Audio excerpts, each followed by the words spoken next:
Behind every murder case, there are always two stories. One is the story the killer wants everyone to believe, and the other is hidden within the small details that most people never notice. Our task is to follow those details until the second and real story finally comes into the light. And now let us open the case file of today's story. I hope you all have a deeply engaging and unforgettable listening experience.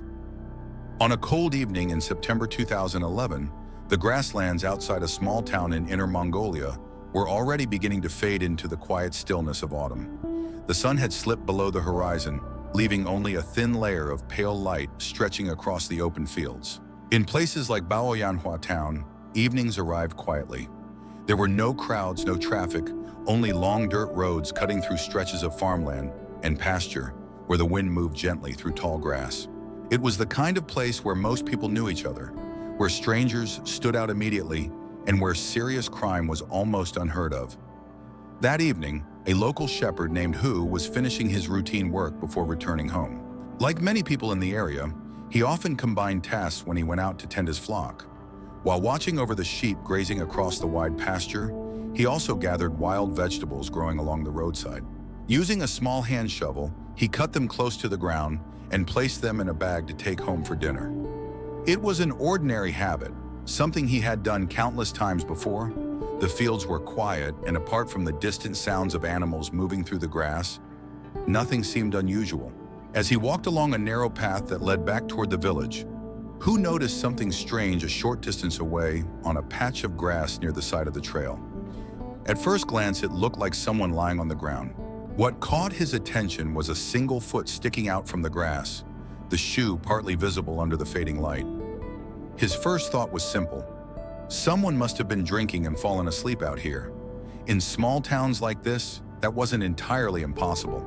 The local residents sometimes gathered late into the evening, and occasionally someone would wander off after drinking too much.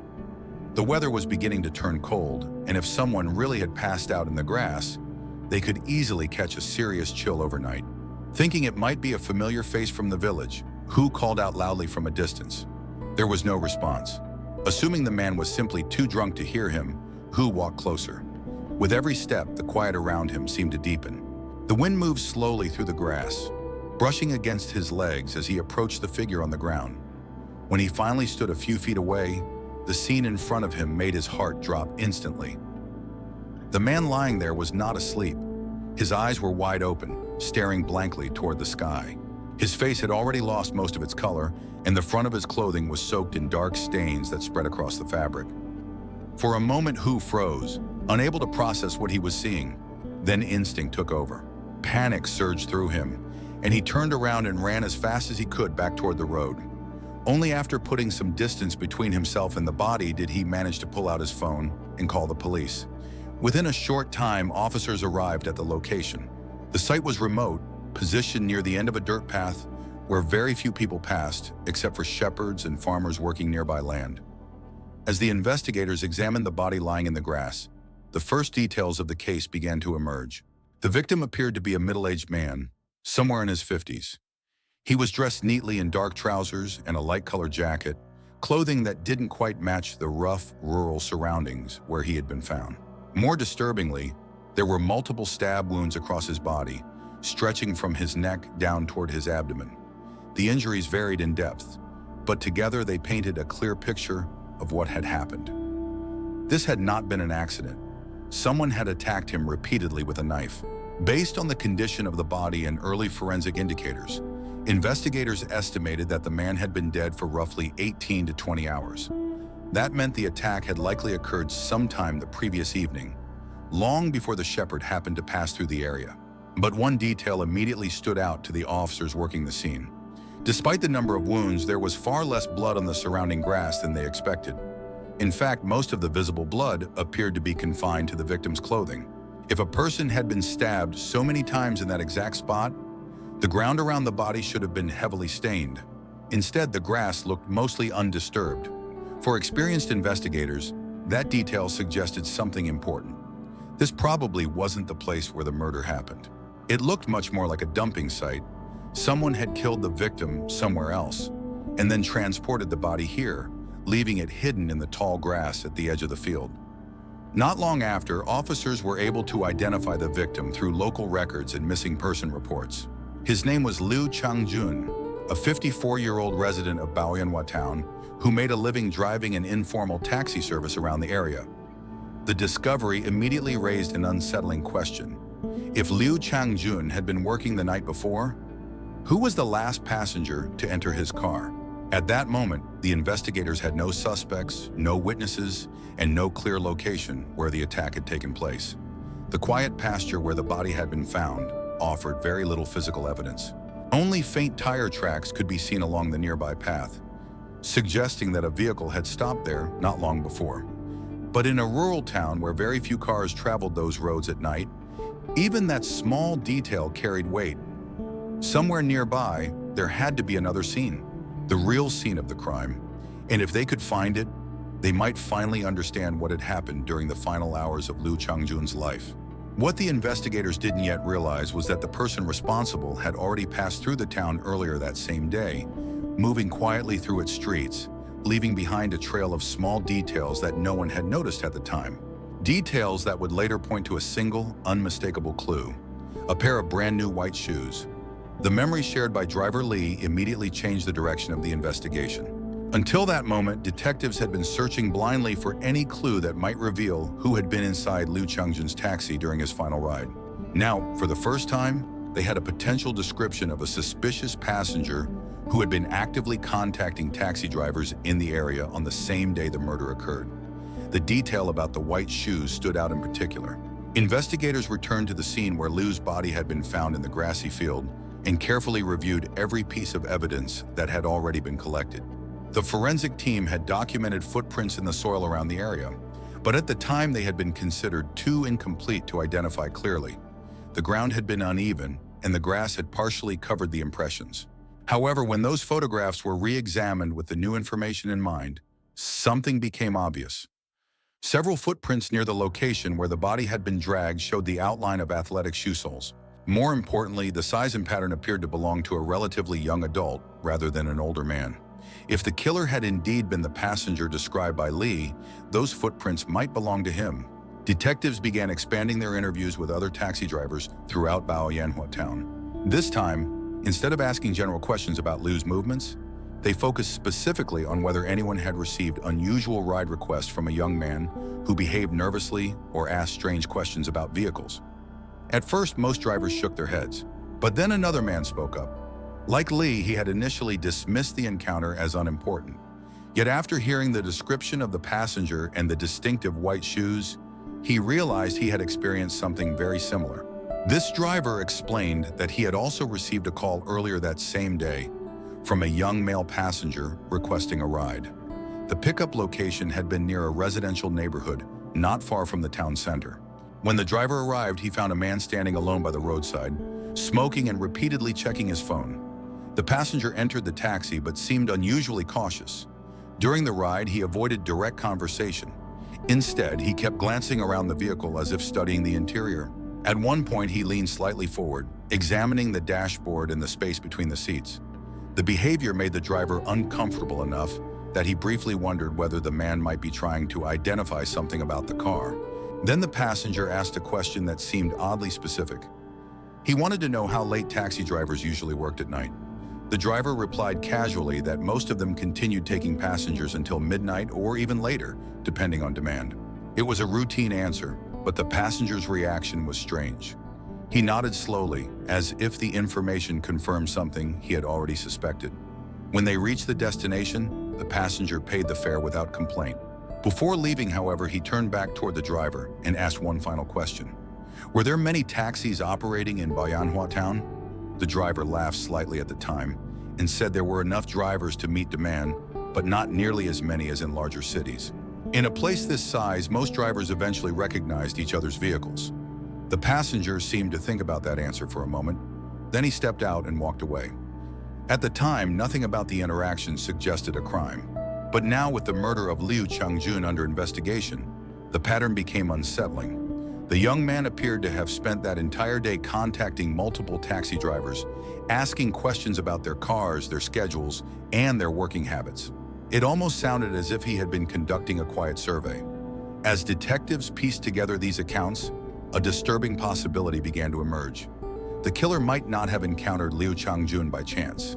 He might have been searching deliberately for the right opportunity. Perhaps he needed a vehicle. Perhaps he wanted to find a driver who worked alone late at night.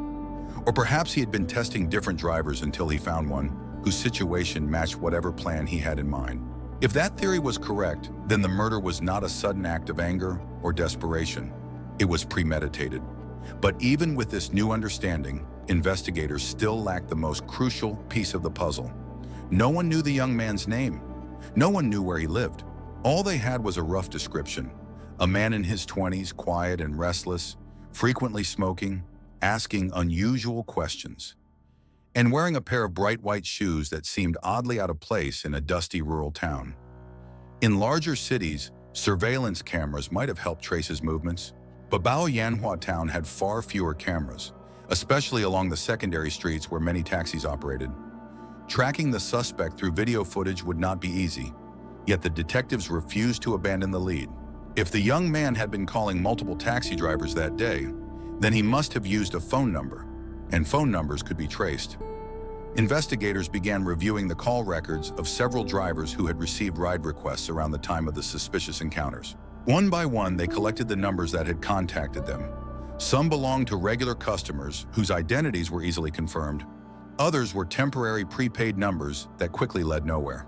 But eventually, one number caught the investigators' attention. It had been used to call two different taxi drivers on the same afternoon. Both calls had come from the same area of town.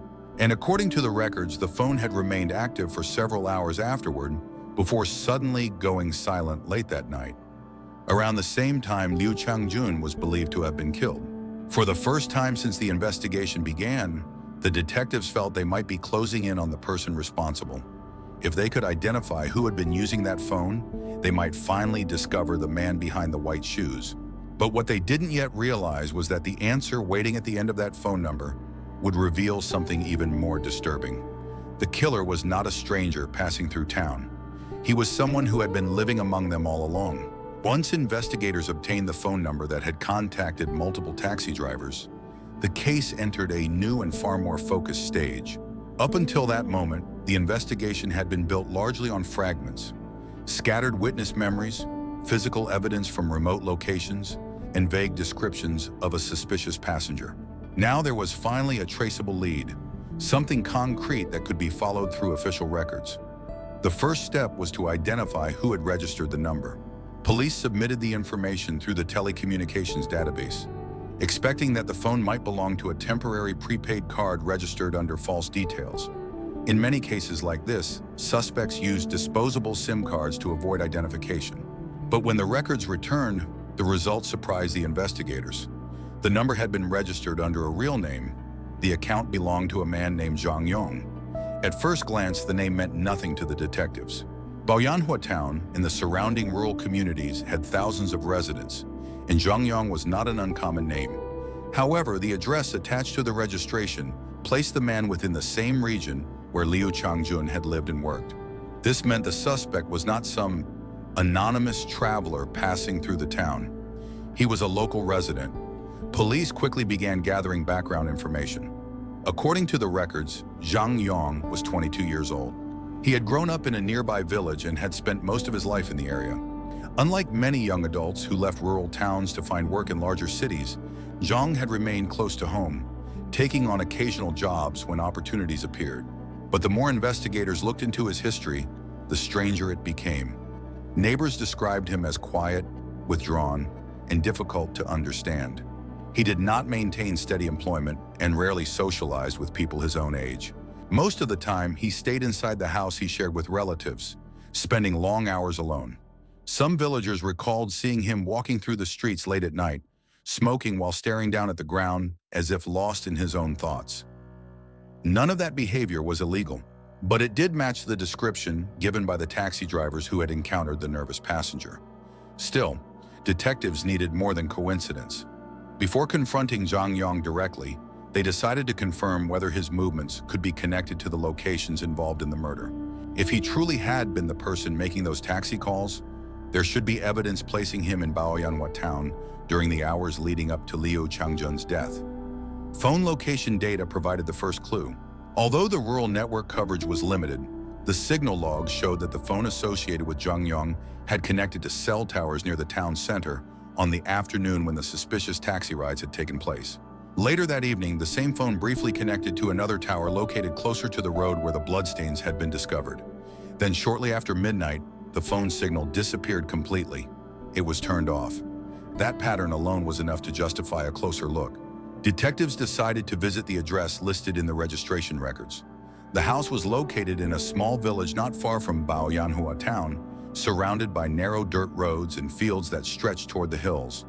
When officers arrived, the atmosphere seemed ordinary at first. A few villagers were moving about their daily routines, and nothing about the property suggested immediate danger. But when police asked the family about Zhang Yong, the response was uneasy. His relatives explained that he had left home earlier that day and had not yet returned. They were not particularly alarmed. Zhang sometimes disappeared for long walks or short trips without telling anyone where he was going. Yet when investigators asked when they had last seen him, the timeline aligned uncomfortably well with the day Liu Changjun had been murdered. The officers requested permission to look around the house.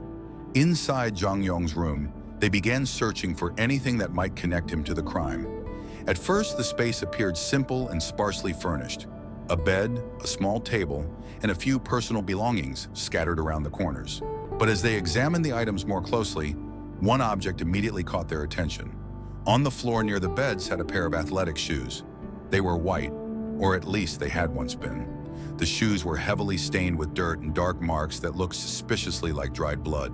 The soles also matched the general pattern that forensic investigators had documented in the footprints near the location where Liu Changjun's body had been dumped. For the detectives standing in that small room, the significance of the discovery was impossible to ignore. The man they were searching for had likely worn those shoes on the night of the murder, but Zhang Yong himself was nowhere to be found. With the evidence now pointing directly toward him, police immediately began organizing a search. Officers circulated his description throughout the surrounding counties, alerting patrol units to watch for a young man in his early 20s who might be attempting to leave the area. Meanwhile, forensic technicians carefully collected the shoes and other items from the room to send for laboratory testing. If the stains on the footwear matched Liu Changjun's blood, the evidence would provide a powerful link between the suspect and the crime scene. Yet even with the investigation closing in, one troubling question remained. Where had Zhang Yong gone? If he had committed the murder, he must have realized that the police would eventually begin looking for him. The discovery of the shoes suggested he had not expected officers to arrive so quickly. Perhaps he had already left the village, hoping to disappear into another town before anyone connected the clues. Or perhaps he was still somewhere nearby, watching, waiting. As the search expanded across the region, detectives knew that time was critical. The longer Zhang Yong remained free, the greater the risk that he might vanish completely, or worse, harm someone else. But none of them yet understood the full story behind the crime. Because when Zhang Yong was finally found, the explanation he would give for Liu Changjun's death would leave even experienced investigators stunned. The discovery of the blood-stained white shoes in Zhang Yong's room transformed the investigation from a search for clues into a hunt for a suspect. For days, officers across the surrounding counties circulated his description. A thin young man in his early 20s, quiet, often seen smoking, known to wander alone for long periods. Patrol units were instructed to pay attention to bus stations, rural roads, and small lodging houses where someone trying to disappear might pass unnoticed. But Zhang Yong had not traveled far. Just 2 days after the evidence was discovered in his home, police received information that a young man matching his description had been seen walking along a rural road several kilometers from his village. A patrol unit was dispatched immediately. When officers arrived, they found Zhang Yong sitting on a low concrete barrier near the roadside, smoking a cigarette and staring into the distance as if lost in thought. He did not try to run. When the officers approached and asked his name, he answered calmly. And when they informed him that he needed to come with them for questioning regarding the death of Liu Changjun, he simply nodded and stood up. There was no struggle. At the police station, the interrogation began almost immediately. Investigators placed the evidence in front of him, the phone records showing the calls to taxi drivers, the witness statements describing the strange passenger in white shoes, and the footwear itself, now sealed in an evidence bag after being collected from his room. For a long moment, Jang Yong said nothing. He sat quietly under the harsh light of the interrogation room, his hands resting on the table, his expression strangely detached from the gravity of the situation. Detectives had seen many suspects react to confrontation before. Some became angry, others denied everything, and some tried desperately to invent explanations. But Jang Yong did none of those things. Instead, after several minutes of silence, he spoke. "Yes," he said quietly, "I killed him." The confession came so suddenly that the room seemed to freeze for a moment. Detectives asked him to explain exactly what had happened. At first, his answers were short and mechanical, as if he were describing events that no longer belonged to him. But as the questioning continued, the full story of that night slowly began to unfold. According to Jang Yong, the events leading up to the murder had not been spontaneous. Earlier that day, he had deliberately called several taxi drivers in Baoenhua town. His goal was to study how the drivers worked, how long they stayed on the road, how their vehicles were arranged, and whether they operated alone. He admitted that he had asked questions about the value of the cars and the amount of fuel they carried. Investigators quickly understood why. Jang Yong had been planning to steal a vehicle. In his mind, the plan was simple. He would take control of a taxi, drive it to another city, and sell it or abandon it once he reached a place where no one recognized him. But he knew that stealing a car directly from the street would be difficult. Taxi drivers rarely left their vehicles unattended, so he had decided to take the car by force. Throughout the afternoon, he tested different drivers, looking for someone who might be easier to overpower. But for various reasons, none of those opportunities felt right. Some drivers seemed too cautious, others were too talkative. In one case, he simply felt that the situation wasn't ideal, so he kept searching. Late that evening, Jang Yong called Liu Changjun. Liu arrived in his taxi, unaware that the passenger waiting for him had already spent the entire day preparing for what was about to happen. Zhang climbed into the back seat and gave a destination outside the town, directing the driver toward a quieter stretch of road. During the ride, he said very little. When the taxi reached a relatively isolated area along the rural highway, Jang Yong told Liu that he needed to stop for a moment. He claimed he wanted to step out and make a phone call. Liu pulled the vehicle to the side of the road. As the driver waited, Jang Yong stepped out and pretended to check his phone. Then he moved toward the driver's door and suddenly opened it. Before Liu could react, Zhang attacked him with a knife he had been carrying. The struggle was violent and chaotic. Liu tried to defend himself, but the attack had come too quickly. During the fight, his shoes were knocked off onto the pavement, and blood began spreading across the road. Eventually, Liu collapsed from his injuries. When the attack ended, Jang Yong realized he had a new problem. Liu Changjun was still alive, but severely wounded. Panicked and unsure what to do next, Zhang dragged the driver's body into the backseat of the taxi. He then drove away from the scene. A short time later, he reached the grassy field where Liu's body was eventually discovered. There, Zhang pulled the injured man out of the car and left him lying among the tall weeds before driving away again. Investigators listening to the confession were struck by one horrifying detail. Jang Yong admitted that Liu Changjun was still breathing when he abandoned him. The driver had not died instantly from the attack. He had been left alone in the cold field, slowly bleeding to death. After disposing of the body, Jang Yong drove the taxi for a short distance before realizing that stealing the vehicle had been a mistake. Fear began to replace the cold determination he had felt earlier. The reality of what he had done was starting to sink in. So he abandoned the car and walked back toward his village. Later that night, he turned off his phone. When detectives asked him why he had chosen Liu Changjun specifically, Jang Yong's answer was chilling in its simplicity. He said the driver had simply been the one who arrived, nothing more. Liu Changjun had not known his attacker. He had not argued with him. He had simply answered a call for a ride. Just another routine passenger on a quiet night in Baoenhua town. And for that, he lost his life.